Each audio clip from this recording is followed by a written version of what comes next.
দর্শক গিয়েছিলাম ঢাকার বিজয় সরণিতে অবস্থিত বাংলাদেশ সামরিক জাদুঘরের প্রবেশ মূল্য মাত্র 100 টাকা। প্রবেশের পরই দেখতে পারবেন এভাবে কিছু সৈন্য আপনার দিকে বন্দুক তাক করে আছে। তবে এখানে শুধুমাত্র আপনি মোবাইলই নিতে পারবেন, অন্য কোনো গেজেট যেমন ক্যামেরা, সেলফি স্টিক এই ধরনের গেজেট অ্যালাউ না, সুতরাং এগুলো নিয়ে আসবেন না এবং ড্রোনও ব্যবহার করা যাবে না। এই হলো প্রবেশদ্বার এবং এই প্রবেশের মুখ। প্রবেশ করার পর আপনারা প্রথমেই দেখতে পারবেন কিছু সৈন্য, এই যে দেখুন এভাবে ঝুলে আছে, মনে হবে সত্যিকারের সৈন্য, আসলে না, এগুলো ডেমো সৈন্য। তবে দেখতে বেশ আকর্ষণীয়ই লাগতেছে এবং খুব মজাদার লাগতেছে। দেখুন এটা অনেক সুন্দর একটা দর্শনীয় স্থান, আপনি চাইলে যে কোনো সময় যে কোনো মুহূর্তে এটা ঘুরে আসতে পারেন। ঢাকার প্রাণকেন্দ্রে আগারগাঁওয়ে বিজয় সরণিতে অবস্থিত এই বাংলাদেশ সামরিক জাদুঘর। এখন যে কামানটি দেখতে পারতেছেন এটি আপনার পলাশির যুদ্ধে ব্যবহৃত একটি কামান। দেখুন এই যে কামান এবং গোলা সবই আছে। এটি হলো আমাদের নবাব সিরাজউদ্দৌলা পলাশির যুদ্ধে এই কামানটি ব্যবহার করেছিল এবং এটি এখানে সংরক্ষিত আছে। এটি আমাদের দেশের একটি অন্যতম মূল্যবান সম্পদ। এরপরেই দেখতে পারবেন আমাদের দেশে যেসব অস্ত্রশস্ত্র আমাদের সেনাবাহিনী এবং আমাদের সামরিক বাহিনীর লোকজন এবং বিভিন্ন পুলিশ, র্যাব যারা এইসব অস্ত্র ব্যবহার করে এর কিছু ডেমো অস্ত্র এখানে রাখা আছে। এগুলো ডেমো না, বলতে গেলে সত্যিকারের অস্ত্রই, মানে আমাদের সামরিক বাহিনীতে যেসব অস্ত্র ব্যবহৃত হয় সেই সব অস্ত্রর কিছু কিছু ডেমো এবং কিছু কিছু 2-1 পিস করে অস্ত্র এখানে রাখা আছে। দেখুন খুব সুন্দর করে তাকের ভিতরে সাজানো অস্ত্র এবং পিস্তলের সারি। এগুলো বিভিন্ন সময়ে বাংলাদেশে বিভিন্ন যুদ্ধে এবং বিভিন্ন সময়ে যুদ্ধের পূর্বে এবং পরে ব্যবহৃত বিভিন্ন ধরনের অস্ত্র যেগুলো বাংলাদেশে আসলে পাওয়া যায় এগুলো। তবে সবথেকে মজার জিনিস হলো এখানে আপনাকে ভিডিও করতে দিবে না, আপনি চাইলে ইচ্ছে মতো ছবি তুলতে পারবেন, তবে ভিডিও করার নিষেধ, চুপি চুপি ভিডিও করতে হয়। যাই হোক, এটা আমার কাছে একদম বিরক্তিকর লাগছে। মানুষ এক জায়গায় ঘুরতে আসবে টাকা দিয়ে, সেখানে সে ভিডিও করতে পারবে না, শুধুমাত্র ছবি তুলতে পারবে। এটা বিষয়টা ভালো লাগে নাই। এখানে আহামরি কিছুই নেই যে ভিডিও করা নিষেধ, তারা বারবার এখানে ভিডিও করতে নিষেধ করে। যাই হোক, এখন যে জিনিসটি দেখতে পারতেছেন এটি হলো মিসাইল। আপনারা অনেকেই কাছ থেকে হয়তো কখনো মিসাইল দেখেন নাই। এই যে দেখুন FL-3000N মিসাইল, এটি একটি মিসাইল। এই যে দেখুন মিসাইল কেমন হয়, এটা আসলে একটি ডেমো মিসাইল।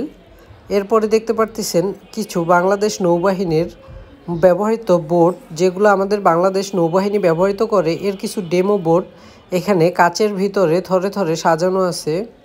এই যে দেখতে পারতেছেন আমাদের দেশের নৌবাহিনীর ব্যবহৃত কিছু জাহাজের ডেমো জাহাজগুলো দেখুন ভালোই লাগতেছে, খুব ছোট ছোট।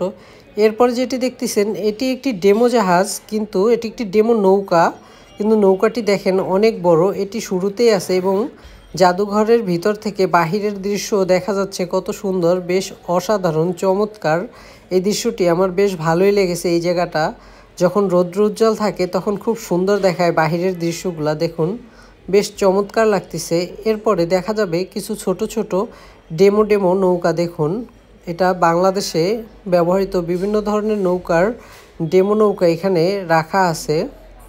নৌকাগুলো দেখতে বেশ চমৎকার এবং বেশ, এটি চাঁদ নৌকা। দেখুন চাঁদের মতো দেখতে নৌকাটি, বেশ চমৎকার লাগতেছে এবং খুবই অসাধারণ।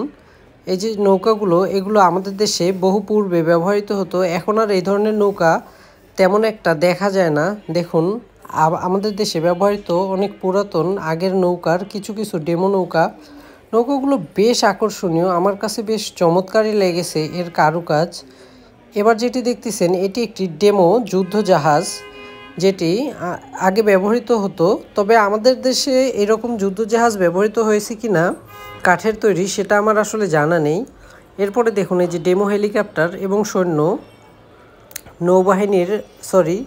বিমান বাহিনীর সৈনিকরা কিভাবে হেলিকপ্টারে করে যায় এরকম একটা ডেমো চিত্র এখানে দেওয়া আছে। দেখুন এই জায়গাটিও বেশ চমৎকারই লাগে। ওই যে দেখুন একজন দাঁড়িয়ে আছে, আপনার মনে হবে প্রকৃত মানুষ বসে আছে, কিন্তু আসলে না, এগুলো সব ডেমো মানুষ, তবে দেখতে মানুষের মতোই দেখা যায়। দেখুন পুতুলগুলো বেশ চমৎকার এবং রিয়েলিস্টিক, বোঝারই উপায় নেই যে আসলে এগুলো মানুষ না, দূর থেকে দেখলে মানুষের মতোই লাগে, বেশ চমৎকারই লাগে। জায়গাটা আসলেই খুব ভালো। এবার বলুন তো দর্শক এই জিনিসটা কি?